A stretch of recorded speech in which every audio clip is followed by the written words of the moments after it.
lesson, first we'll introduce the maximum likelihood estimation with its background and motivation. Next, we'll fix the ideas with a simple demonstration with univariate, unconditional variable, and normal distribution. Next, we'll obtain MLE estimates of a conditional variable with a two-variable regression model construct. Then we'll formulate a log likelihood function for a binomial distribution and obtain the corresponding maximum likelihood estimates. Lastly, we'll also formulate LLF for a logit function and obtain the corresponding MLE estimates. In this video, we'll discuss the background and motivation of maximum likelihood estimation. We'll fix up the simple ideas related to distribution and setting up the likelihood function. Let us start with a simple two variable model like y equal to beta 1 plus beta 2 xi plus mu I. We are assuming that the data that is yi is normally distributed. So it has a mean mu and variance sigma square. So data is distributed with a mean mu and sigma square. And it has two parameters beta 1 beta 2, this bivariate function. So every time these parameters change, the distribution changes. So this distribution is conditional to these values of beta 1 beta 2 and the value of xi. So changing with beta 1 beta 2, you will obtain a different distribution function, and we are assuming that's a normal distribution function. That means data is normally distributed. So with changing parameters, the distribution changes. Now, what we are essentially trying to do is that given these data points y1, y2, y3, and so on up till yn, these are the given data points, we are trying to infer what set of parameters, what is the set of parameters beta 1, beta 2, sigma square that would have generated this data. Now, since we have assumed a continuous probability distribution, which is normal distribution, we'll use the probability density function corresponding to this normal distribution to define the likelihood functions that we want to maximize. Please note here, the likelihood means the likelihood of probability of observing the data and joint probability, because there are multiple points. So we have y1, y2, y3, y4, and so on. Assuming the normal distribution, each will have its own probability driven by that normal distribution function. We are trying to estimate that joint probability, that is the likelihood of observing the data, and later on we'll try to maximize that as well. So the likelihood is basically the joint probability of observing the data that we have. Now, assumption here is that each data point, whether it is y1, y2, and so on, they are taken from the same population. So their distribution is identical and also independent of each other. So there's no bias. So when you observe y1 or y2, y3, it doesn't affect the probability of observing other data points. And because we started with the assumption of bivariate setup where yi was a function of xi, this kind of setup. So this is a conditional probability distribution, conditional to the values of xi. So the mean of y would be conditional to the given values of xi, and it can be expressed, yi can be expressed as a normal distribution function with the mean mu, given that conditional to mean mu and sigma square, where mean mu and sigma square will change with the values of xi. So it is a conditional probability distribution function. Changing with the values of xi, the probability will change. The distribution will change with changing values of xi. Now, because we have assumed normal distribution function, its probability density function is given like this. So each yi will be distributed according to this probability density function with a given mean mu and variables parameter sigma square. So you have two parameters mu and sigma square, and for each parameter you will observe the probability as this, which is conditional to these parameters. As these parameters change with the values of beta 1, beta 2, x, the probability density will also change. Now, because you are looking at n data points y1, y2 up till yn, corresponding to each x1 you have y1, corresponding to x2 you have y2, and so on, corresponding to xn you have yn. So you have n data points, and you would like to maximize this probability. So before maximizing, you need to compute that joint distribution function. So what is that joint distribution function? So for example, if probability of y1 is py1, probability of y2 is py2, you are multiplying all of them to get this joint likelihood function. So to summarize, in this video, we fixed the ideas related to likelihood function. We started with the bivariate case. We had set up yi as a conditional distribution and its probability density function for each of the yi's, and we noted that from each of the individual probabilities of yi, we can multiply them to get the joint distribution, which essentially forms the overall joint likelihood function, joint probability density function, which is the multiplicative form like this. And assumption here is that each of the points y1, y2, y3, and so on are independently and identically observed. In the next video, we'll further develop these ideas to construct our log likelihood function and how to maximize it. In this video, with the help of a simple univariate unconditional model, we'll try to set up the log likelihood function and its maximization. Recall in the previous discussion, we said that for all the n values of y, let's consider them as univariate distribution. And we said that all these values are independently and identically distributed. So their joint probability function can be written like this, which is in the multiplicative form. Multiplication of each of the individual probabilities, py1, p of y into p of y2 into p of y3 and so on. This is typical joint distribution function or likelihood function. This is respect to parameter mu. Recall that parameter mu. And this is our typical likelihood function. Now, if we are trying to maximize this function with respect to the parameter mu, we are essentially trying to ask what would be that value of mu that would assign the highest probability of to the data that we observe. That means what would be the parameter mu that will result in the highest probability of data that we actually observe, which makes sense.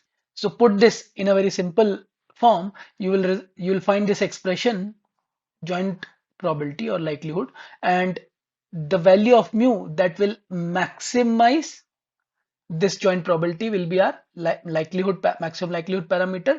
So we are selecting the model parameters like mu or sigma square based on their ability to probabilistically explain the data. So this is our typical maximum likelihood estimation. We are trying to find those parameters mu and sigma that will maximize the probability of data that we observe. Now, in practice, we maximize log likelihood because our function is a product function. We convert it into sum by taking log, particularly natural log. A very simple property of log or natural log is this: log of a into b is equal to log of a plus log of b. And also log is a univariate function. So the location of maxima and minima values are preserved. Taking log does not change these values. So if you have the likelihood function like this, you apply the log, so it typically becomes the log of this. And because now in the form of log, we can express it instead of multiplication, we can express it in the form of sums, and we can expand the multiples inside. So we'll get this minus n of log sigma, minus n by 2 log 2 pi, and minus 1 by 2 sigma square summation this. So this is our typical log likelihood function. Now we can differentiate it with respect to the parameters, that is mu and sigma, and set it 0. For example, let's start with parameter mu. So if I differentiate with respect to mu, this will be eliminated, this will be eliminated, and I'll have this function as 2 times minus 2 times inside this, and you'll get something like this: 1 by sigma square summation yn minus mu equal to 0. And here we can solve this parameter. For parameter mu, we'll get, solving this for mu, we'll get in these steps, we'll get mu equal to summation of yn upon n, which means the mean of yn itself. So the solution is the yn bar or mean yn, solving for this one. Similarly, we can differentiate with respect to sigma, del by del sigma. So this will be 1 by sigma, this will neutralize, this will be 1 by sigma cube with plus sign. So we'll get something like this. This is nothing but del by partial differential with respect to sigma, and we'll set it up to 0 to get this sigma square value. Sigma, in fact, sigma hat square, because it is an estimate, which is this nothing but standard deviation of yn itself. So this is standard deviation of yn. Obviously here you need the parameter mu, which you will get from here. So we have obtained both the parameters mu and sigma here in this fashion. To summarize this video, we have understood with a simple univariate setup of variable y how to convert our likelihood function into a simple log likelihood, which is easy to differentiate, and then differentiate respect to the desired parameter mu and sigma, set them equal to 0, and find the most optimum values of mu and sigma. For example, mu is this and sigma is this, which will lead us to maximum likelihood estimates for this kind of univariate setup. In the next video, we'll extend this understanding to a typical regression model in a bivariate or multivariate setting.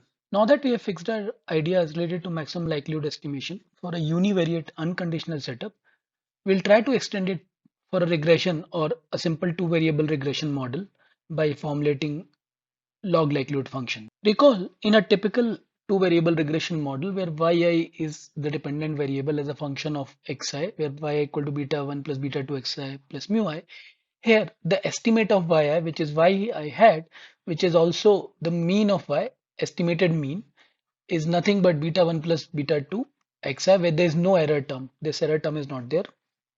And the variance of variable is sigma square. So the assumption is y is normally distributed, or more specifically in this case, conditionally normal distributed. So it's a conditional distribution, conditional to xi, with the variance sigma square. Now, yi may take on many values like y1, y2, y3, and so on up till yn. So we need to understand the joint probability distribution. And this joint probability distribution with a conditional mean in the sense that this is conditional to the mean value and sigma square. So this joint distribution conditional or given the mean and variance. Also, because each yi is independent of each other, recall we said at the beginning that these yi's are IID, independently and identically distributed.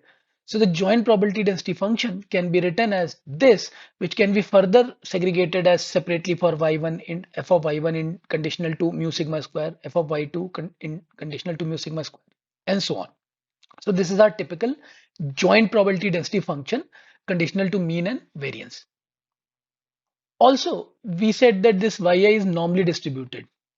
So its density function will also follow the normal distribution function with a given mean and variance. So recall this was the mean beta 1 plus beta 2 xi and variance sigma square. So the typical density function of fyi is a normal distribution function written like this, where this is the mean. So it's like similar to that yi minus mu mean.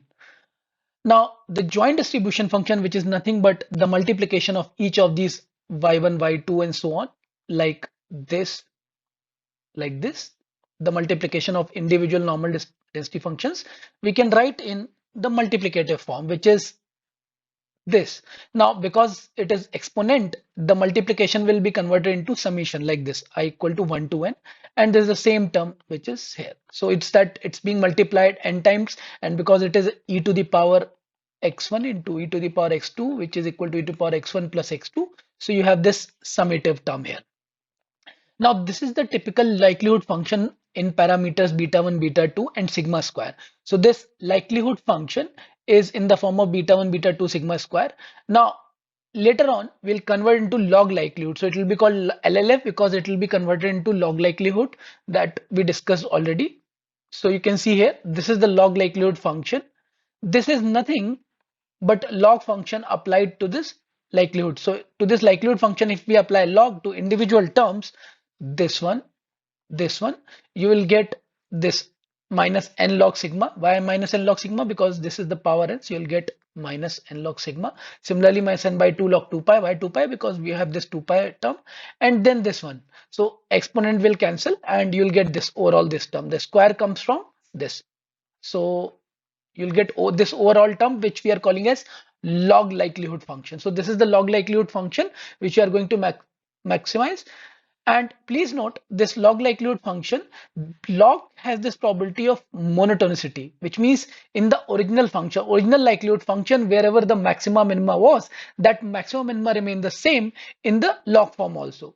So the max function which has a certain point maxima as maybe yi, the natural log of yi will be the maxima of log transformation. So this is called monotonicity, which is followed by log function, and therefore this function will attain its maximum value at the same point as likelihood function. So to summarize, in this video, we formulated our typical log likelihood function for a regression variable with conditional distribution. And now that we have formulated this log likelihood function, we would like to maximize it. Now that we have understood formulating the log likelihood function, we'll try to maximize this log likelihood function and find the likelihood estimates. Let us recall our typical likelihood function. This was our likelihood function, and we would like to differentiate it with respect to beta 1. And when we differentiate with respect to beta 1, these terms will become 0 and this will be differentiable function. Similarly with beta 2. So let's see one by one. So first we differentiate with respect to beta 1, pretty simple. We'll get this function, we'll put it equal to 0. Similarly, we differentiate with respect to beta 2. We'll get another x here because here you have xi and there was a power 2. So you'll get this one, xi equal to 0. And similarly, when you'll differentiate with respect to sigma square, you will get this typical function, we'll put equal to 0 to solve for it. So you have three equations. You'll set these equations to 0, which is the first order condition for optimization. and you'll obtain the estimates for beta 1, beta 2, and sigma square that are referred to as ML estimators. So you will set them equal to 0 first to get the estimate of beta 1, solve them for beta 1, beta 2, and similarly you'll substitute beta 1, beta 2 to get a value of sigma. So solving for these, we get yi as this expression and this expression, solving for beta 1, beta 2. So you'll recall these are precisely the same expression which you got when you solve the OLS estimators. So these are precisely the same as OLS estimates, and therefore, because these are the same normal equations for OLS solution, we get the same solution as OLS. And that is why for simple linear regression, the estimates of OLS and MLE are the same. In this video, we'll try to apply our understanding of log likelihood function for a discrete probability case, that is for a binomial distribution. Think of a coin tossing game where if you toss the coin 100 times, you get n heads with a probability of p and 100 minus n tails with a probability of p minus 1 minus p. Because the probabilities are not 1 by 2, of course it is an unfair coin. But given this data that you get n heads with a probability p and 100 minus n tails with a probability 1 minus p, you can formulate the probability function, probability of getting n heads in p tosses as 100 cn, 100, this is for 100 cn combinations, p to the power n into 1 minus p to the power 100 minus n. Is this a typical expression for the probability of n heads in with the probability p? Now this likelihood changes. So if you notice, this is the probability or what we call as likelihood of getting these 100 out of these 100 tosses n heads. But this number changes as the probability p changes. We are interested in finding a particular value of p that maximizes the likelihood of getting n heads. So that p that will maximize the probability of getting n heads is the one that we desire. So let us convert this likelihood function into log likelihood. Why? Because it simplifies the procedure, and also the nature of the log function is, which is monotonicity, the maximum likelihood is same as the maximizing likelihood. We'll get the same point. So when we apply the natural log, we'll get this function, the function, original function. Recall what was the original function? This one. So this is a into b into c form. So it will be like log of a plus b plus c.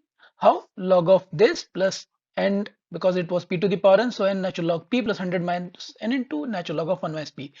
Now this function will differentiate with respect to p to find the maxima, and because of why we are doing this, because of monotonicity property allows us to do this. So we'll take the differentiation with respect to log of likelihood. So this will be 0. This will be differentiated easily, n by p. This is 100 minus n into 1 upon minus p into minus 1. So this typical expression will be this, which will be set to 0. And then we solve it in a step-by-step manner. So first step, we get this expression, and solving for this, we get p hat equal to n by 100. Now this solution, though, this is our typical maximum likelihood solution for probability p hat or estimator of p hat, which is n by 100, although it was expected because out of 100 tosses, we were finding the value where n heads are obtained. So it was bound to be n by 100, but as you can see, this is our estimates for maximum likelihood estimate of the probability for a binomial distribution. So this is the procedure through which we obtain the maximum likelihood estimate in the binomial distribution. In this video, we'll try to understand the formulation of maximum likelihood estimator for logit models. Let us recall that the logit model formulation under the logit function was pi equal to 1 plus 1 upon plus e to the power minus zi, where this was the expression for zi, beta 1 plus beta 2 x2i plus beta 3 x3i and so on. This was our zi, and this was our typical probability under logit function. Here we define pi as the probability that event of interest y equal to 1. For example, if event of interest is default, so if default occurs, then y equal to 1. If default doesn't occur, then y equal to 0. So if when event occurs, interest occurs, then yi takes a value of 1, otherwise 0. And the likelihood or the probability that yi may happen, that probability pi was defined like this. Now there are two scenarios, whether the event of interest will occur, in that case y equal to 1, and 0 otherwise. So in each case, the probabilities can be simply defined for y equal to 1 as pi, which is your likelihood, and y equal to 0 as 1 minus pi, which is the probability of event or likelihood of event not happening. But also recall that 1 minus pi is nothing but 1 minus 1 upon e to the power minus zi, which is also equal to 1 plus e to the power minus zi minus 1 upon 1 plus e to the power minus zi, and this, if you multiply it by e to the power zi, it will become 1 plus e to the power zi. So 1 minus pi will become 1 upon plus e to the power zi. Now we can define likelihood function as probability that default happens, that means, or event of interest happens, which means pi to the power 1 into, if it doesn't happen, then 1 minus pi to the power 0. The other scenario would be that event doesn't happen, that means pi to the power 0 into 1 minus pi to the power 1 if opposite thing happens. So the way we can define it is 1, this pi we can substitute with this, so 1 upon 1 plus e to the power minus zi to the power yi into this 1 minus pi, which is this 1 upon 1 plus e to the power zi to the power 1 minus yi when yi doesn't take place. So overall, the likelihood can be written as very simply this function into this function. So suppose if yi equal to 1, this is equal to 0. So this is p, so p to the power 1 into 1 minus p to the power 0, which is effectively nothing but pi itself, or the likelihood function. So this becomes our typical likelihood function that we can maximize. So let's further look at this joint likelihood function. And now, because there are n observations for I equal to 1, 2, and so on, you'll have a typical likelihood function L theta for variables x2i, x3i, x so on for xk. What are these x2, x3, and so on? These are these values under the z function. Now, for this function, for each values of I equal to 1, 2, 3, and so on, you will get multiple values and parameters beta 1, beta 2, beta 3, and so on. Because this is in multiplicative form, you will get this function. Multiplication, multiplicative or product of I equal to 1 to n, this one, pi to the power yi into 1 minus pi to the power 1 minus yi. Now, because we are taking it, converting into log, natural logarithm, converting into log likelihood function, this will be now summation of I equal to 1 to n yi into natural log of 1 plus e to the power minus zi plus 1 minus yi natural log of 1 plus e to the power zi. So why this summative form? This summative form is achieved because it is a logarithm. Now all you need to do is you maximize this kind of function, you maximize this function, and you get your log likelihood functions maxima. So maximizing this function will give you the log likelihood function maxima that you want. So in this video, we summarized how to obtain the maximize the likelihood function for a logit class of model. To summarize this lesson, maximum likelihood offers an extremely powerful approach to nonlinear models where OLS is not very useful. In the linear models also, maximum likelihood approach provides the same estimates as ordinary least square estimates. MLE approach finds those parameters that maximize the joint probability of the observed data. MLE is asymptotically unbiased and provides minimum variance, that is, as the data grows, it becomes unbiased and efficient, and therefore is a consistent estimate. Likelihood values also offer goodness of fit of a model and can be used in applications such as testing the overall fit of the model, similar to F-test in OLS, pseudo R-square, and computing information criteria. MLE is more general than OLS and is employed for a wide range of model applications.